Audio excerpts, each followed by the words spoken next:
Buenas tardes. Vamos a celebrar unas nuevas sesiones académicas en un día especialmente singular en el que hemos de destacar dos aspectos.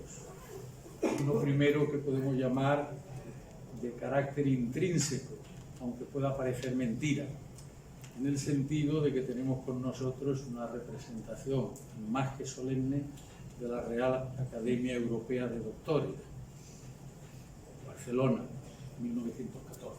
¿No os gusta, presidente? Bueno, claro. En este sentido, me he atrevido a decir intrínseco porque es todo un equipo de académicos de la Real Academia Europea de Doctores, como digo, que se integran, que pertenecen a nuestra academia o que van a pertenecer a ella. Y de manera singular, pues, el presidente de la Real Academia Europea de Doctores, que nos honra con su presencia y hoy pues, ocupando la copresidencia de esta sesión, o como lo queramos llamar. Pero tenemos también un acto que podríamos llamar extrínseco, ya que este no es extrínseco, sino intrínseco. Tengo que daros la extraordinaria noticia de que ayer, mientras nuestro académico numerario Jesús Martínez Frías leía su discurso de ingreso en la Real Academia de Doctores de España como académico correspondiente, se reunía la Real Academia de Ciencias Exactas, Físicas y Naturales de España, como se llama ya, aunque formalmente desde hace un siglo largo es de Madrid, en su nombre inicial, con lo cual uno de nuestros académicos se integra en una de las clásicas academias. Como todos ustedes saben, pues es uno de los expertos en vuelos planetarios y que participa en numerosos de los distintos proyectos para ir a la Luna, ir a Marte y singularmente donde ha dirigido la mayor parte de las simulaciones que se han hecho en Lanzarote.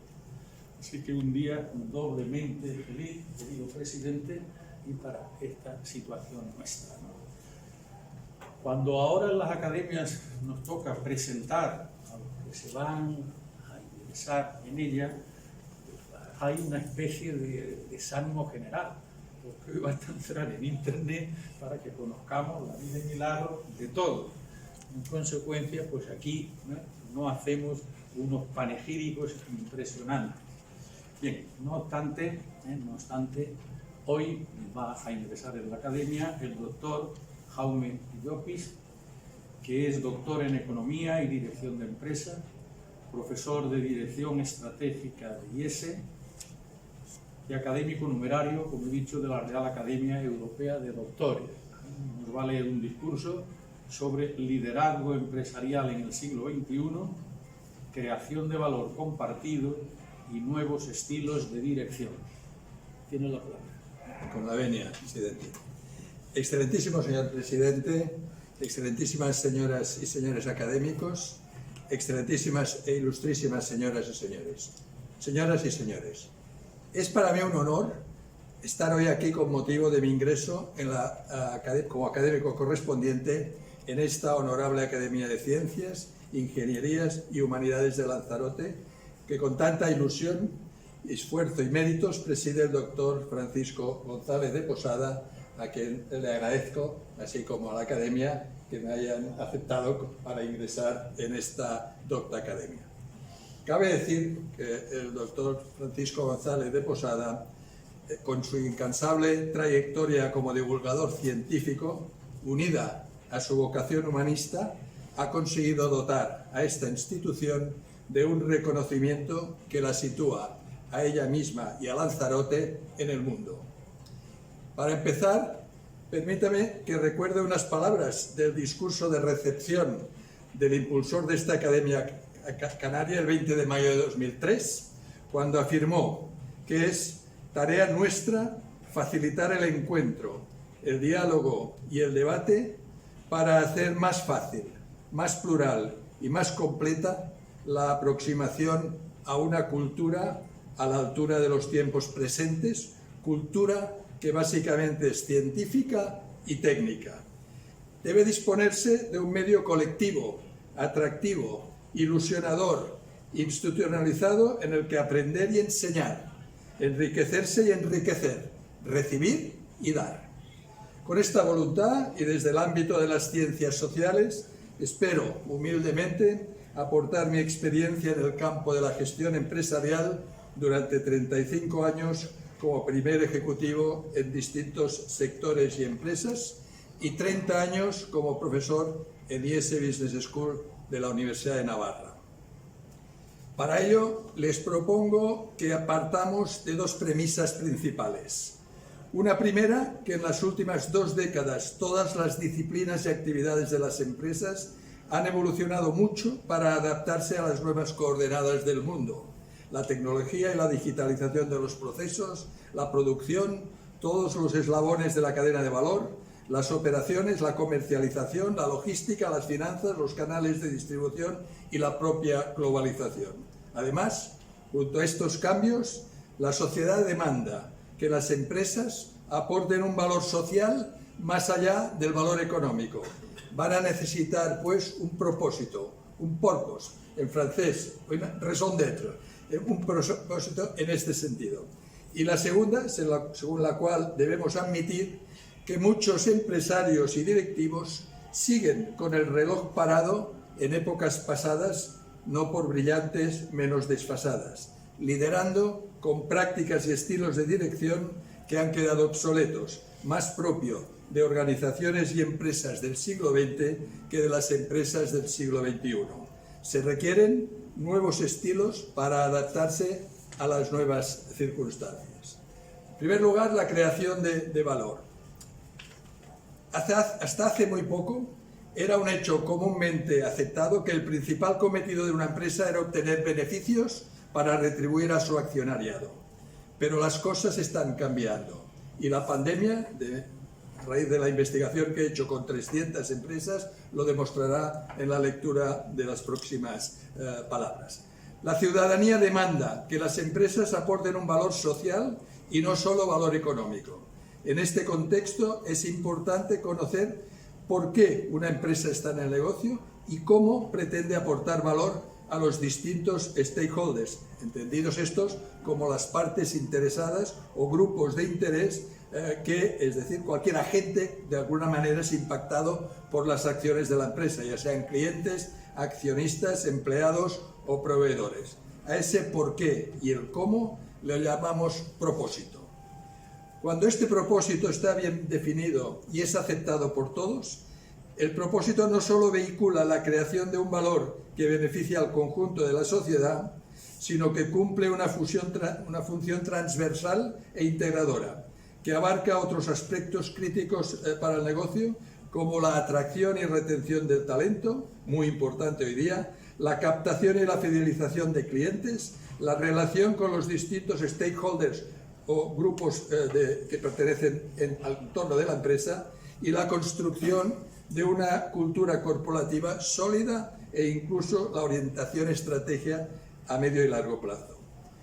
En los últimos 10 o 15 años ha aumentado de forma notable la sensibilidad social y la presión de ciudadanos y gobiernos sobre los efectos colaterales que la actividad económica de las empresas tiene sobre las comunidades y territorios en los que operan, ya sean aquellos relacionados con la explotación de los recursos naturales y el problema de la contaminación ambiental, o los que tienen que ver con problemáticas sociales como la creciente desigualdad en los niveles de renta, la discriminación de las minorías o la falta de una auténtica igualdad de oportunidades por motivos de sexo, raza o religión. La consecuencia más inmediata de esta presión es la demanda de una mayor transparencia y legitimidad social a las empresas, que han tenido que adaptarse a las nuevas exigencias, reforzando las políticas y prácticas en materia de responsabilidad, de transparencia y rendición de cuentas, accountability, y redefiniendo su propuesta de valor para tratar de conectar con la sociedad y con sus valores, haciendo suyos los desafíos que enfrenta y reinventándose para ser parte de la solución y no del problema. La segunda característica es la transparencia, la responsabilidad y la rendición de cuentas, como hemos comentado. Por una parte, el acceso universal a la información. Pasamos a la siguiente. La creación de valor. Y esta, sí. Gracias, presidente. Por una parte, como estoy de espaldas, por una parte el acceso universal a la información y la democratización de las tecnologías de la información y la comunicación, las TIC, han favorecido un mayor escrutinio público sobre la actividad de las empresas y sobre los efectos de sus actuaciones en los distintos ámbitos que conciernen al conjunto de la sociedad, como el progreso económico, el bienestar social y el impacto ambiental. Esta mayor fiscalización por parte de los ciudadanos e instituciones, además, se ha visto favorecida y ampliada por el poder de los nuevos medios de comunicación y las redes sociales, que facilitan la asociación y la creación de grupos de presión capaces de organizar campañas de boicot a los productos de una empresa si consideran que ha actuado de manera ilícita y acabar con la reputación de una marca prácticamente de la noche a la mañana. Hago un inciso que en mi investigación visité la central de Nestlé en Suiza, en Vevey, y me enseñaron un salón donde había más personas y pantallas que en Naciones Unidas, donde estaban viendo en todo el mundo 170 chicos y chicas que estaban diciendo de la empresa para reaccionar rápidamente ante cualquier aspecto de los que hemos comentado. Quedé impresionado.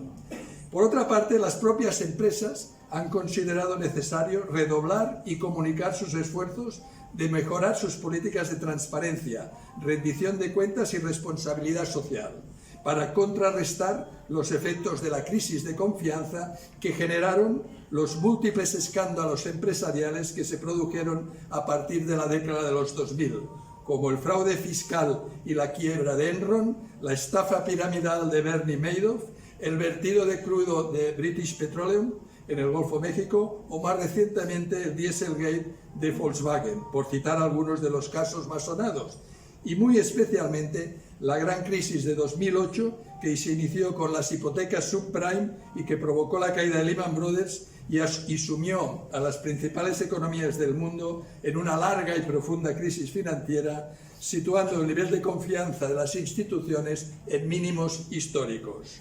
Desde entonces, y aunque el concepto de responsabilidad social corporativa es anterior, el número de iniciativas y acciones que han impulsado las empresas para demostrar su compromiso social, ambiental y con el nuevo gobierno corporativo ha experimentado el crecimiento espectacular, como también lo han hecho la comunicación, el reporting y la publicación de todo tipo de índices, métricas e informes relacionados con este tipo de actividades. Por ejemplo, según los datos del Governance and Accountability Institute, en 2020, 9 de cada 10 de las compañías del índice SP 500, Standard & Poor's 500, publicaban informes corporativos de sostenibilidad, mientras que esa cifra se situaba apenas en el 20% en 2011. La evolución hacia un nuevo modelo de capitalismo.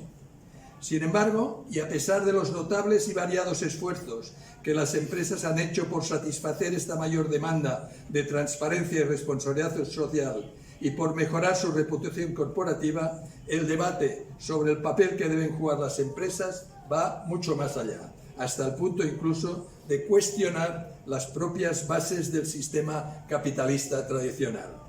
Pues cada vez son más las voces que abogan por la necesidad de evolucionar hacia un nuevo modelo de capitalismo que ponga los intereses de todos los grupos de interés o stakeholders de las compañías al mismo nivel, evitando que los intereses de una sola parte, los accionistas o shareholders de una compañía, se antepongan o incluso perjudiquen a los del resto de las partes implicadas, ya sean sus empleados, clientes y proveedores, el medio ambiente o el conjunto de la sociedad.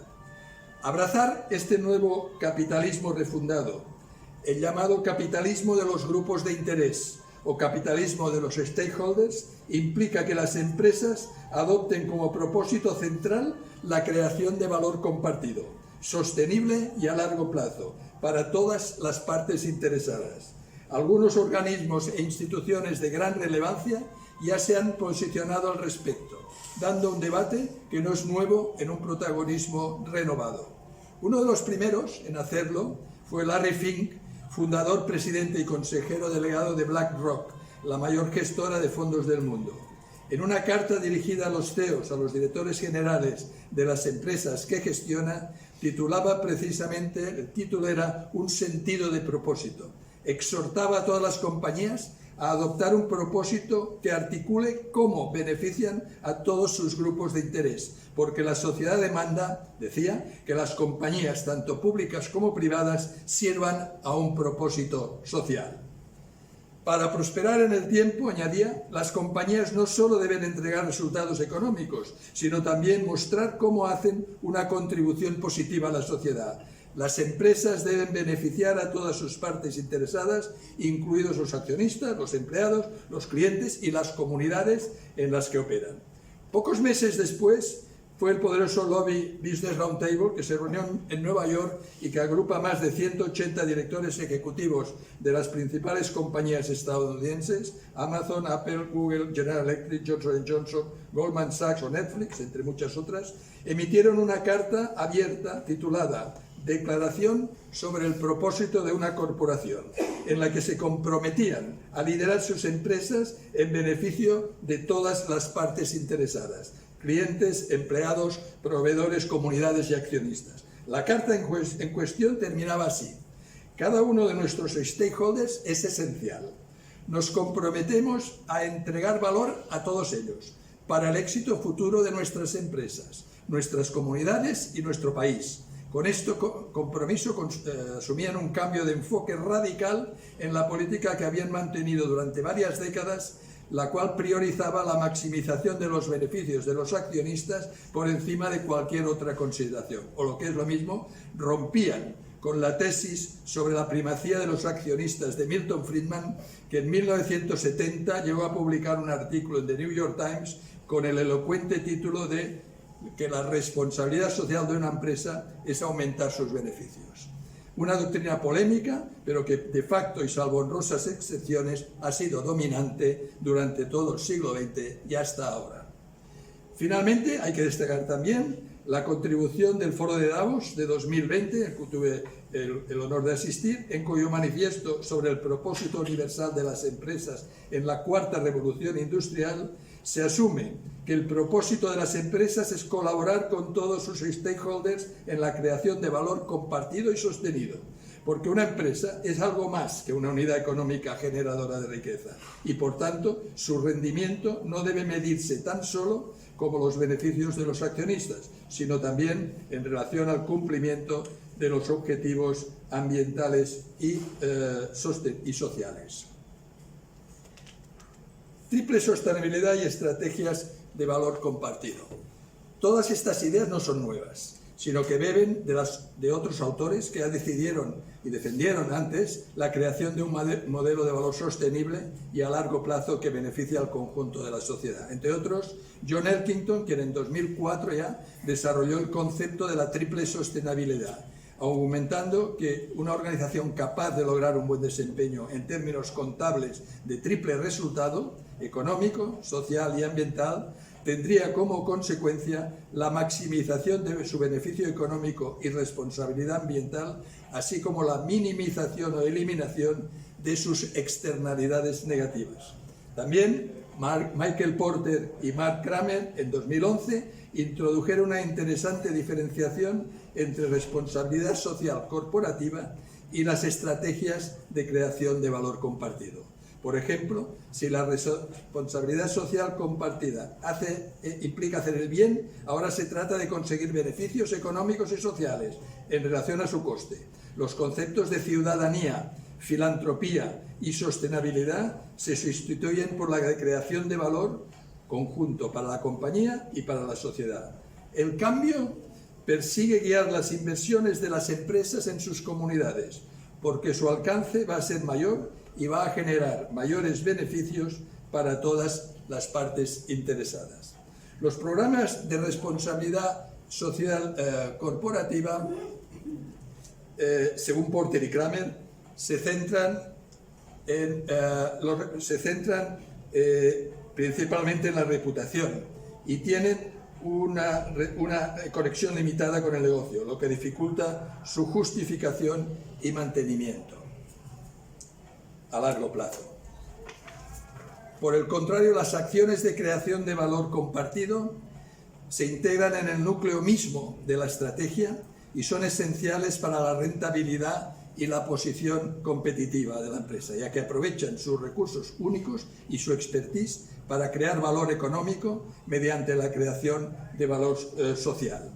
El valor compartido está definiendo un conjunto completamente nuevo de mejores prácticas que empresas que son un referente en este ámbito y que hemos estudiado, como Nestlé, Unilever, Johnson & Johnson, ejemplos que citan los propios autores, y hace años que han puesto en marcha y que han marcado el camino para que muchas otras hayan dado el paso de reorientar sus acciones de responsabilidad social compartida hacia la creación de valor compartido, lo que implica integrar la responsabilidad en la propia estrategia. Es un gran cambio, y no alrededor de ella. O sea, de la responsabilidad social iba a más en algunas empresas como un plan de marketing más. Hoy no, hoy estas empresas en vanguardia integran la responsabilidad social corporativa en las propias estrategias y racionalizan las distintas iniciativas que llevan a cabo en este ámbito, enfocándose en aquellos objetivos que tienen un encaje natural con sus fortalezas, modelo de negocio y identidad corporativa. Si me pongo al día con las transparencias, porque ahora viene un ejemplo interesante. En España, un gran ejemplo de ello, otra empresa que hemos estudiado, lo tenemos en la empresa familiar ISMA 2000, que ha hecho del reciclaje de papel, es una pyme, y de la economía circular la base de su modelo de negocio y su principal ventaja competitiva.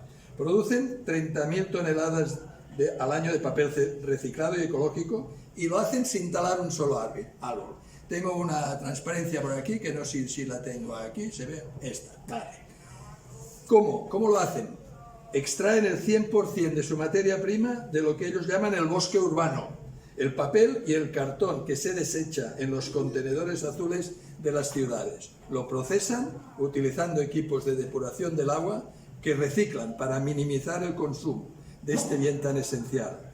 Transforman la pasta de celulosa recuperada en grandes bobinas de papel y finalmente lo convierten en el producto final reciclado de la marca Ismax. Papel higiénico, papel de cocina, servilletas o papel tisú, ya sean para uso doméstico o industrial, tal como se observa esta economía circular en la transparencia que tenemos aquí.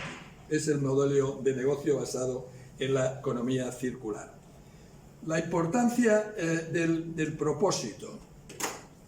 En los últimos años, el concepto de propósito corporativo ha emergido como la respuesta casi unánime de teóricos y prácticos del management, como la mejor forma de abordar algunos de los grandes retos que plantea el actual escenario competitivo. Porque, como veremos más adelante, el propósito no solo tiene el potencial para aumentar la motivación y el compromiso de los empleados, sino que cumple una función transversal e integradora que abarca otros muchos aspectos críticos para el negocio, como la atracción del talento, la captación y fidelización de los clientes, la relación con los distintos stakeholders o grupos de interés, la construcción de su cultura e identidad corporativa e incluso la orientación estratégica a medio y largo plazo. El concepto de propósito, sin embargo, no es nuevo. Ya en la década de los 90, Sumantra Ghoshal y Christopher Bartlett, profesores e investigadores de la London Business School y de Harvard Business School respectivamente, ya sugerían que los altos directivos deberían dedicar menos tiempo a desarrollar y refinar estratégicas que resulten incompletas o puedan quedar rápidamente desfasadas, y con un mundo y un entorno tan cambiante con el actual, las estrategias. Cuando yo empecé a trabajar hace 50 años en el grupo AgroAliment, planificábamos a 50 años. Cuando yo era director general de Nestlé en España, planificábamos a 25 años. Hoy, planificar a 5 años es ciencia ficción. Hay que hacer planes, pero hay que revisarlos constantemente, el rolling forecast, ¿no? Todos estos planes queden desfasados y más tiempo a crear una cultura corporativa hay que dedicar que permita a los propios empleados, desde niveles inferiores, desarrollar más iniciativas estratégicas, crear una misión, un propósito corporativo vigorizante que permita a los empleados identificarse con la empresa, que dé sentido a sus trabajos y con la que estén dispuestos a comprometerse. También Collins y Porras destacaban la importancia de un propósito como parte integrante de la ideología central que compone esta visión de futuro que explica el éxito de las compañías a largo plazo, y así lo analizaron exhaustivamente en sus bestseller Build to Last. La definición de consenso, aunque con matices según los autores, identifica el propósito con la razón de ser de una empresa. Explica por qué está la empresa en este negocio y cómo pretende aportar valor a sus distintos stakeholders.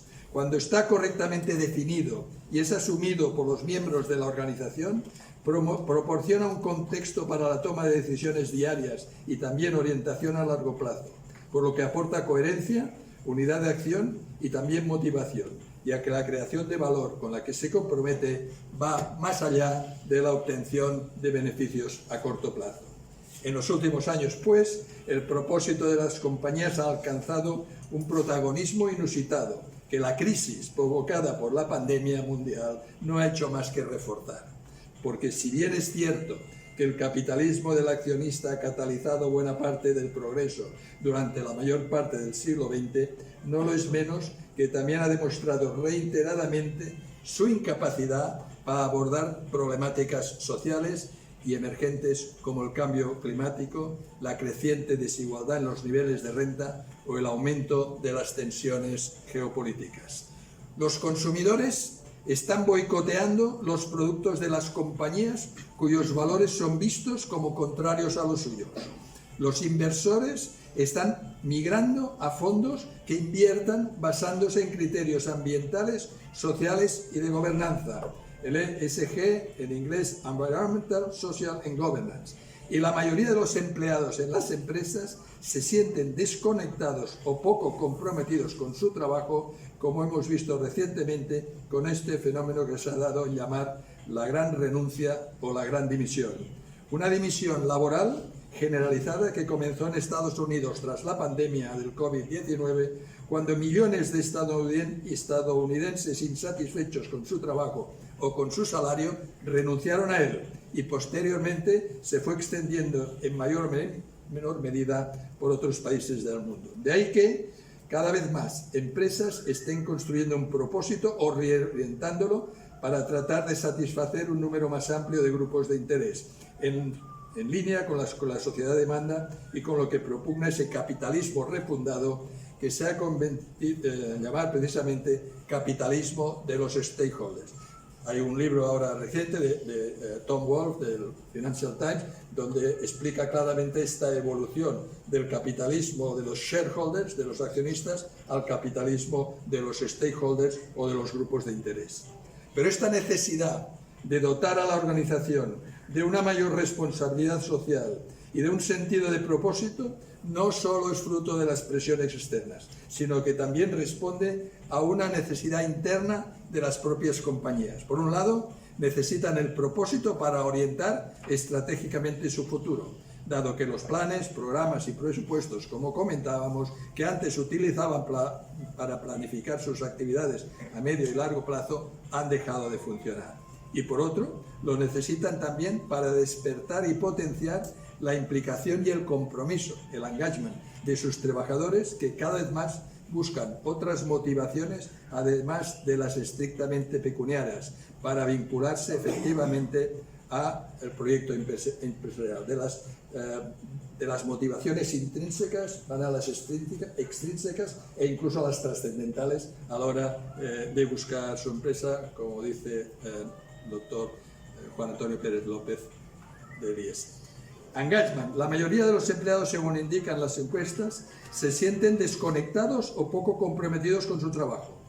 Entre las razones que explican esa falta de conexión y entusiasmo, hay algunas que tienen que ver con un problema de liderazgo, pero hay otras que están relacionadas directamente con la identificación del empleado con la cultura, los valores y el propósito, o la falta de las organizaciones para las que trabajan.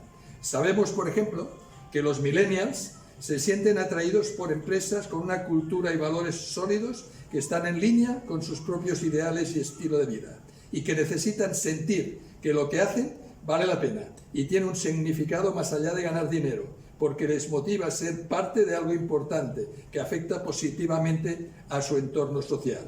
Sin embargo, una encuesta realizada por la consultora Strategy y PricewaterhouseCoopers ya reveló en 2019 que el 28% de los trabajadores reconocían no sentirse conectado con el propósito de la compañía y que el 61% no era capaz de ver claramente qué valor creaba la compañía.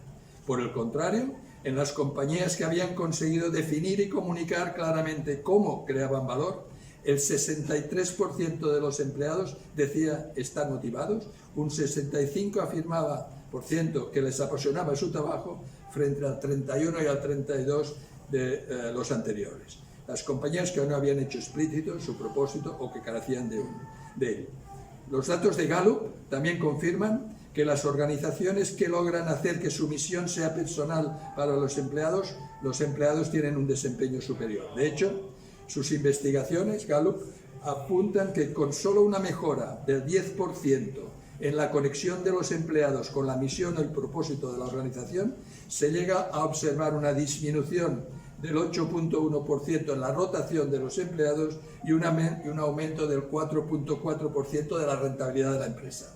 La evidencia empírica confirma, por tanto, la existencia de una fuerte correlación entre la satisfacción de los empleados y el sentido de propósito de una empresa, que se observa de manera muy especial entre los empleados más jóvenes. Según datos de Deloitte, por ejemplo, el 77% de los millennials afirma que el propósito de la empresa es una de las razones por las que elige trabajar en ella. Pero el propósito no solo desata el potencial de los empleados, mejorando su nivel de motivación y compromiso, sino que también mejora la capacidad de la compañía para atraer talentos. Sus encuestas también revelan que 2/3 de los millennials y miembros de la generación Z consideran los compromisos sociales y ambientales de la compañía al decidir dónde trabajar. Sin embargo, para que el propósito institucional tenga los efectos deseados sobre la motivación y el compromiso de los empleados, es imprescindible que apele específicamente a sus intereses e inquietudes y que se haga operativo y visible en el día a día de la organización y en el trabajo de sus colaboradores. Es uno de los errores que cometen habitualmente las organizaciones cuando tratan de definir y articular un propósito. Elegir uno que no apela directamente a las motivaciones idealistas de sus miembros y que en consecuencia no logra el objetivo de inspirarlos y motivarlos para la acción. En las oficinas de Enron, Lehman Brothers, BP estaban en las paredes los valores de la compañía, pero era mentira. Las compañías no aplicaban esto y los empleados lo notaban y vino el fracaso de estas compañías con la corrupción y el fracaso. Para los profesores de estrategia de Kellogg's School of Management, Sally Blount y Paul Leinwan, una declaración de propósito verdaderamente poderosa es aquella que logra dos objetivos: articular claramente las metas estratégicas de la compañía y motivar a la fuerza laboral. Dos objetivos aclaran que son importantes de forma individual y también de forma sinérgica. Cuando los empleados comprenden y adoptan el propósito de su organización, se sienten inspirados para hacer un trabajo que no solo es bueno, incluso excelente, sino que también cumple con los objetivos establecidos. Y la orientación estratégica. El propósito, por tanto, no solo sirve para inspirar y motivar a los miembros de la organización, sino que sirve también para orientar estratégicamente el futuro de la organización a medio y largo plazo. De hecho, hay estudios que han detectado que muchas compañías de alto crecimiento utilizan el propósito para generar un crecimiento sostenible y rentable y seguir siendo relevantes en un mundo que cambia rápidamente y estrechar lazos con sus grupos de interés. Uno de ellos, cuyos resultados se publicaron en un artículo de Harvard Business Review en 2019, fue el que llevaron a cabo Thomas Malnight y Ivy Buchen, docentes e investigadores de la IMD Business School de Lausana. Tras analizar durante 8 años un total de 25 compañías con un alto rendimiento, compañías que tenían un crecimiento promedio de 30% o más en 5 años, se dieron cuenta de que estas compañías habían trasladado el propósito desde la periferia hasta el núcleo mismo de su estrategia. De modo que el propósito jugaba 2 importantes roles estratégicos. Redefinir el terreno de juego. Las compañías de alto crecimiento no se limitan a su terreno de juego actual, sino que piensan sobre ecosistemas enteros en los que la conexión de intereses y las relaciones entre los múltiples stakeholders crean más oportunidades, pero estas compañías no se aproximan a estos ecosistemas al azar, sino que dejan que sea su propósito el que las guíe. Redefinir la propuesta de valor, dado que el enfoque conducido por el propósito facilita su crecimiento en nuevos ecosistemas, las compañías utilizan el propósito para crear una propuesta de valor holística y ofrecer a sus clientes beneficios que perduran en el tiempo. Además, poniendo el propósito en el centro de la estrategia, concluyen, las empresas pueden obtener otros beneficios específicos que pueden ayudar con el lado blando de la gestión, es decir, con aquellos aspectos más relacionados con las personas, particularmente una mayor unidad para la organización, una motivación adicional para sus stakeholders y una base para definir cómo contribuirá cada unidad de la organización y cómo la organización contribuirá al conjunto de la sociedad en la generación de un impacto positivo. Aunque los expertos coinciden en que es conveniente formular y comunicar de forma explícita el propósito de una organización, lo que verdaderamente marca la diferencia es la convicción, la honestidad y la prioridad estratégica que se le da al compromiso con la creación de un valor compartido con todos los grupos de interés o stakeholders de una compañía. En el caso de Costco, la cadena de hipermercados que también hemos estudiado norteamericana, ha situado su formato de precios en lo más alto de la distribución mundial, donde compite de tú a tú con Amazon, Walmart, Schwarz y The Home Depot. Aunque Costco no cuenta con un propósito corporativo formulado como tal, sí tiene una misión muy clara y bien definida, que le aporta un gran foco estratégico y una idea muy precisa sobre cómo aportar valor a sus distintos grupos de interés. En 1995, Costco introdujo su marca propia, Kirkland. Al contrario de lo que suele ocurrir con las llamadas marcas blancas, Kirkland aglutina bajo una única ensella todos los productos con la marca del distribuidor, ya sean alimentos, productos de limpieza o ropa. Kirkland representa la quinta esencia de los valores y de la filosofía de Costco: ofrecer a sus miembros productos y servicios de calidad al precio más bajo posible. En promedio, los precios suelen ser entre un 10 y un 20% más bajos que los del fabricante. Pero, y esta es otra diferencia significativa que se desmarca de sus competidores, los productos del distribuidor solo se añaden al surtido si son iguales o netamente superiores en calidad a la alternativa del fabricante, justo al revés de lo que hacen las marcas blancas, mal llamadas blancas. Dicho de otro modo, si un producto no aporta un gran valor para los clientes de Costco, no hay producto Kirkland. Y eso explica en gran medida el éxito que ha tenido Costco en su expansión. En sus últimos 10 años ha duplicado sus ventas y la legión de fans que tienen los productos de marca Kirkland, cuyas ventas suponen más del 30% de la facturación total de Costco. Un éxito, sin embargo, que difícilmente habría podido conseguir mantener en el tiempo si no hubiera hecho extensivo su compromiso con la calidad y la creación de valor al resto de grupos de interés de la compañía. A sus clientes, más de 120 millones en el mundo, Costco les ofrece la mejor calidad al mejor precio. A sus empleados les ofrece un salario significativamente superior a la media del sector y oportunidades de desarrollo, lo que se traduce en una tasa de rotación mucho más baja de los estándares del retail. A sus proveedores, un trato justo basado en el respeto y en la colaboración mutua.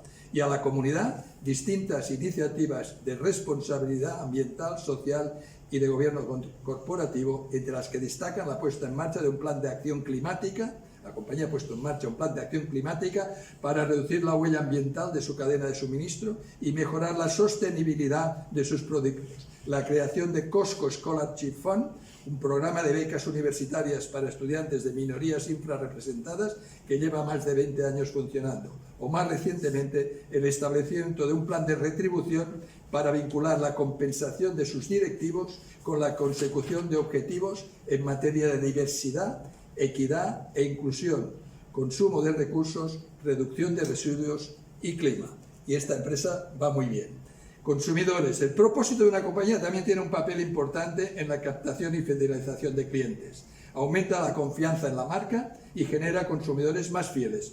Mejora la reputación de la compañía y su capacidad de diferenciarse de sus competidores e incluso eleva la disposición de los consumidores, lleva a pagar un poco más por sus productos. Las investigaciones llevadas a cabo en los últimos años revelan que cada vez más consumidores toman sus decisiones de compra considerando la responsabilidad social y el impacto ambiental de las compañías que producen estos bienes y servicios. Según una encuesta de Deloitte, realizada recientemente, en 2020, entre 4.000 consumidores de distintos países, a la hora de elegir una marca, un 28% valoraba cómo trata a sus propios empleados, un 20% cómo trata al medio ambiente y el 19% cómo apoya a las comunidades en las que opera. Por otra parte, y según un estudio de la consultora Simon Kucher & Partners, más de un tercio de los consumidores, 34%, ya están dispuestos a pagar más por productos y servicios sostenibles, y aquellos que están dispuestos a pagar más aceptarían una prima del 25% en promedio. Y aunque una cosa es lo que se dice y otra lo que se hace, un estudio conjunto realizado por McKinsey y Nielsen revelara recientemente que los productos que utilizan como reclamo la aplicación de criterios ESG, Environment, Social and Governance, crecen a un ritmo superior a los que no apelan a este tipo de argumentos.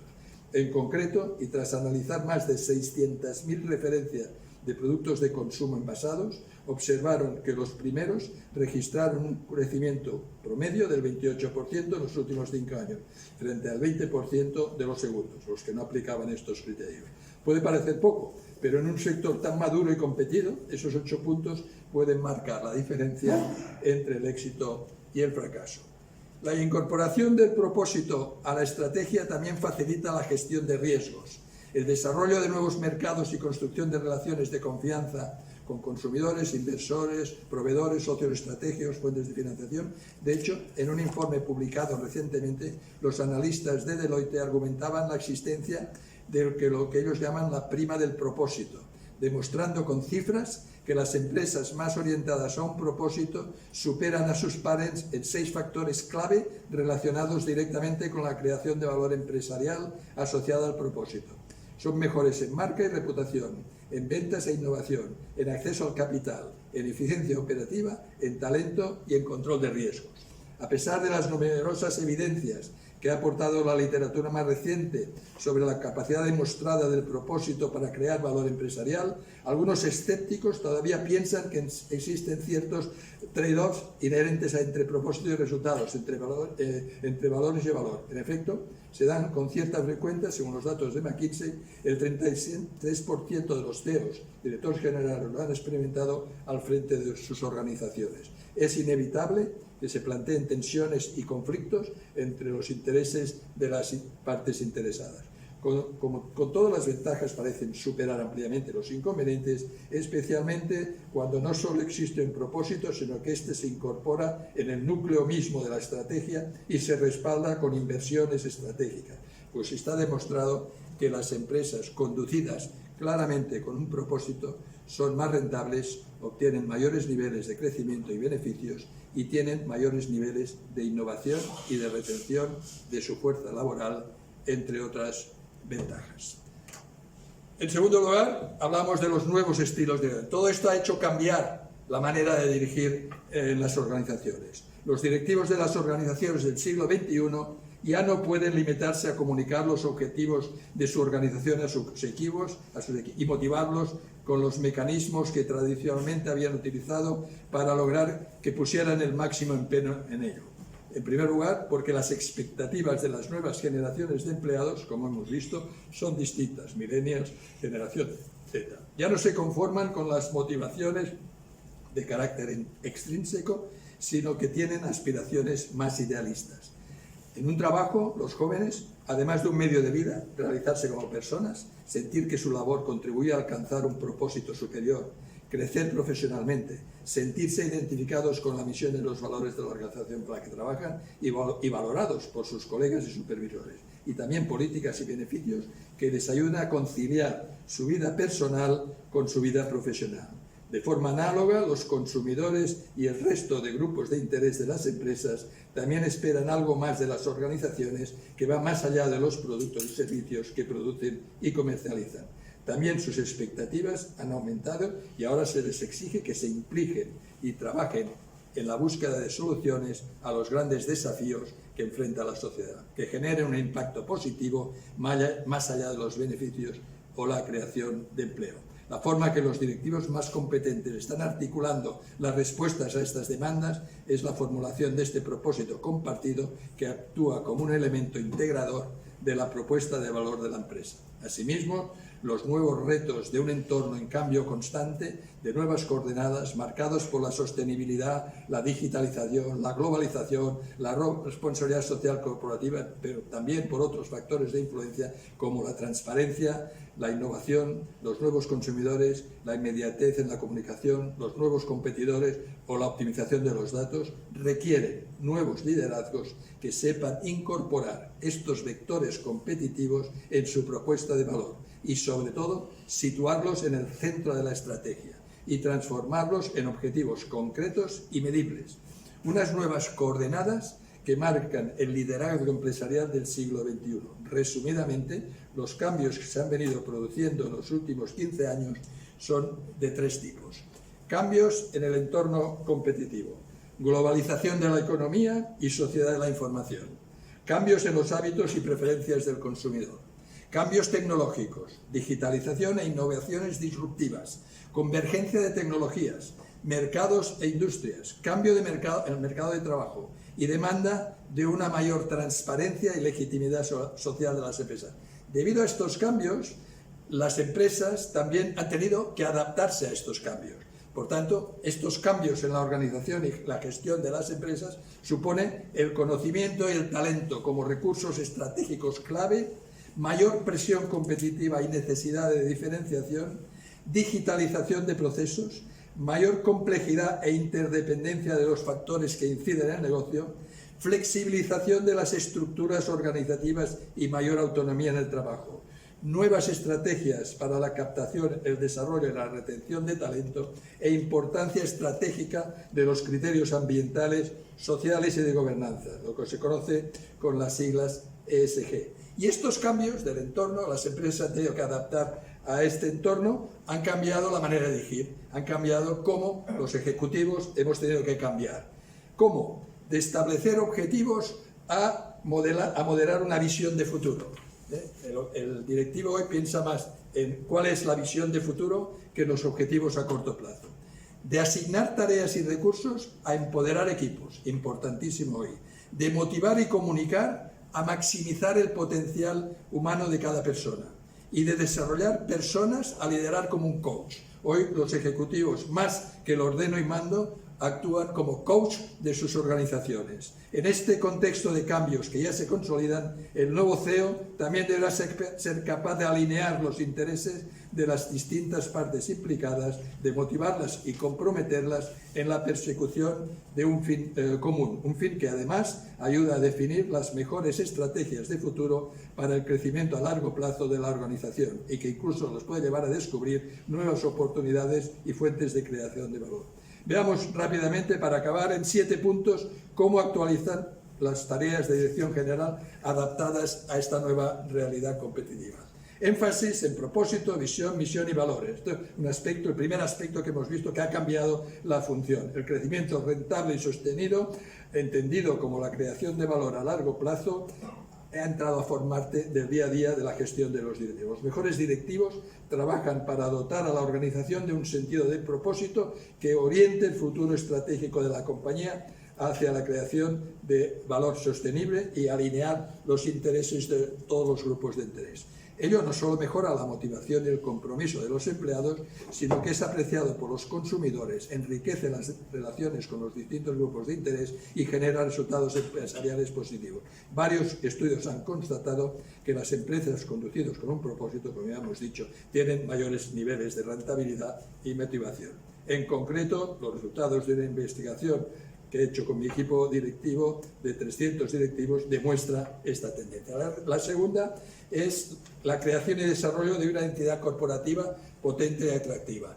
La marca no solo tiene que decir cuáles son los atributos de un producto, sino que tiene que pensar mucho más al acto y explicar a sus consumidores, a sus clientes, qué hace, cómo lo hace y por qué lo hace. O sea, tiene que tener una visión mucho más amplia. Nuevos estilos de liderazgo en las organizaciones. Como decías, ha cambiado la forma de liderar y no hay sitio para los liderazgos autoritarios. Las organizaciones piramidales, jerárquicas, han pasado a la historia. Hoy, cuanto más cerca esté el primer ejecutivo del mercado, mucho mejor. La complejidad y la velocidad de los cambios hace que sea imposible que una misma persona, una sola persona, pueda controlar todos estos cambios y adaptarse a estos cambios. Una dirección mucho más orientada al exterior y mayor atención a las relaciones con los distintos stakeholders. Si hemos dicho que hoy tienen cada vez más importante a todos los grupos de interés, el primer ejecutivo tiene que estar en contacto con estos grupos de interés. Foco en las personas y en su desarrollo. Hoy día uno de los principales objetivos, siempre ha sido así, pero ahora más, porque el talento es el activo más importante de una manera, el capital intelectual, tiene que estar mucho más dirigido a buscar dónde se encuentra el talento, contratarlo, formarlo, motivarlo, planes de carrera en la sociedad. Importancia, pues, también de la capacitación y del aprendizaje organizativo. Y, por último, la séptima característica es que hoy día hay que tomar decisiones más rápidas y frecuentes. La velocidad se ha convertido en un elemento clave de la competitividad de las empresas, que deben acelerar el metabolismo de toda la organización para compasarse con el ritmo de los cambios. Estamos hablando de estructuras, organizaciones ágiles, en las que el trabajo es multidimensional, la cooperación interuniversal, el contacto con estos stakeholders, hace que se tenga que tomar decisiones más rápidas y a veces sin toda la información. La evidencia empírica confirma que los mejores CEOs destacan por su capacidad de tomar decisiones incluso con información incompleta y en entornos de gran complejidad e incertidumbre. Una de las directivas a las que entrevisté decía textualmente: antes que tenías que tomar buenas decisiones, ahora tienes que tomar buenas decisiones a tiempo, o las mejores decisiones con el conocimiento que tienes en ese momento, porque una perfecta decisión tomada tarde ha puesto a la empresa fuera del mercado. Y como conclusión, a mi entender, las líneas de actuación propuestas definen las nuevas coordenadas para dirigir con éxito entornos muy cambiantes, dinámicos y volátiles. Por supuesto, muchos CEOs ya han tomado buena nota de los cambios y han adaptado sus estilos de dirección a las nuevas circunstancias, pero todavía hay muchos altos directivos que siguen liderando sus organizaciones con prácticas y estilos caducos.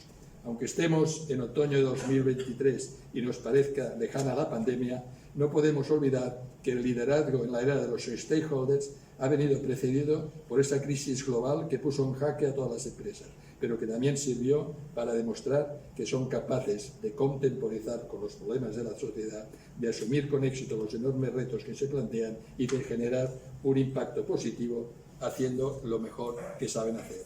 La mayoría de análisis apuntan que la pandemia no hizo más que reforzar la necesidad y la conveniencia de migrar hacia ese nuevo capitalismo refundado, que ha de conducirnos inevitablemente a un futuro más sostenible y socialmente más responsable. De todas las partes interesadas depende conseguirlo.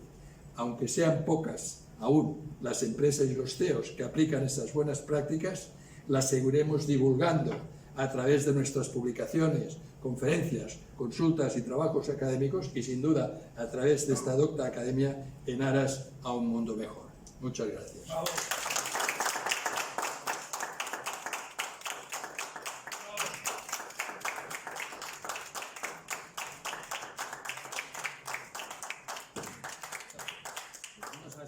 asistido a una conferencia, discurso de ingreso en la academia verdaderamente excepcional.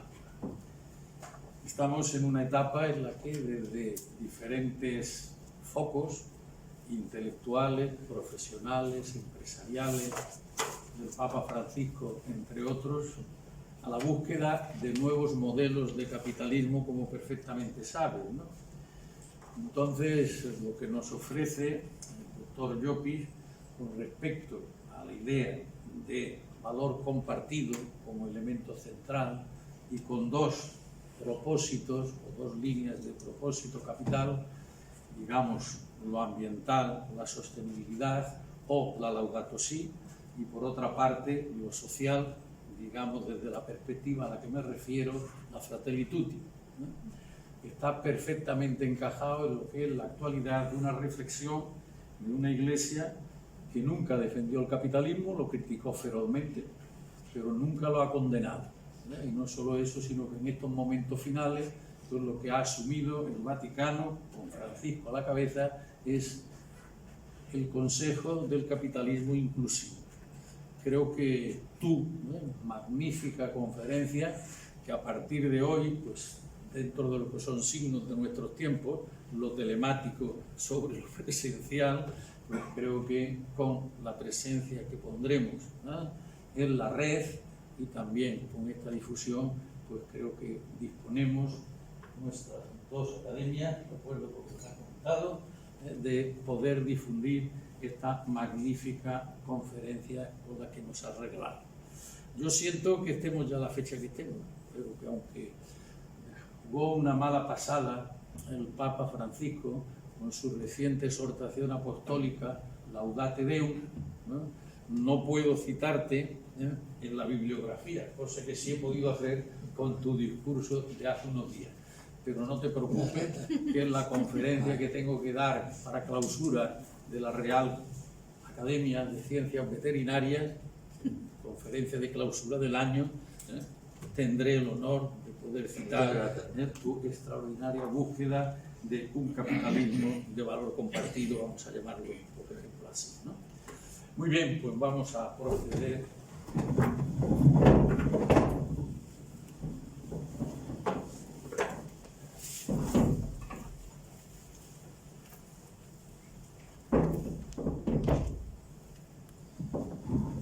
Doctor Jaume Llopis, ingredere afferent.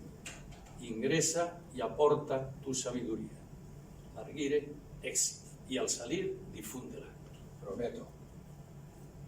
Y recibe el tradicional abrazo. A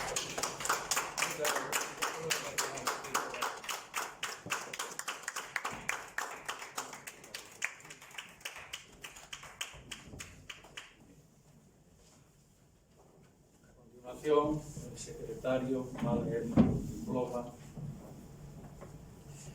La Academia de Ciencias, Ingenierías y Humanidades de Lanzarote, en reconocimiento de los relevantes méritos universitarios y académicos que concurren en el doctor don Jaume Llopis Casellas, lo integra entre sus miembros con la condición de académico correspondiente en Cataluña, en Arrecife de Lanzarote, 26 de octubre de 2023.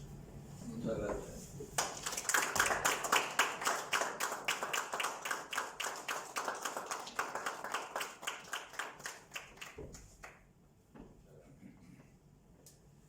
Muy bien, pues vamos a proceder.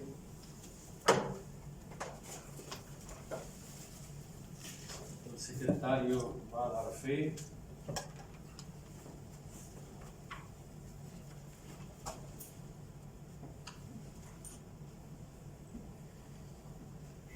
El nuevo académico.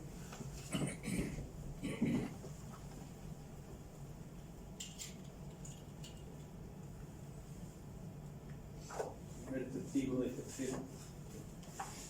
¿Sí? Sí.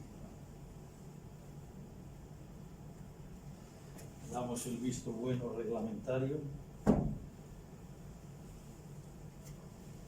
Ruego a todos los académicos presentes que por favor hagan de testigos.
desde vuestra condición de académicos, sed testigos.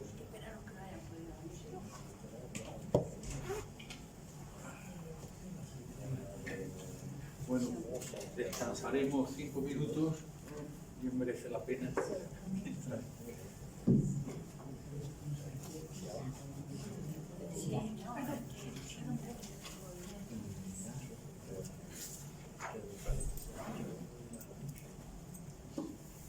Descansamos 5 minutos.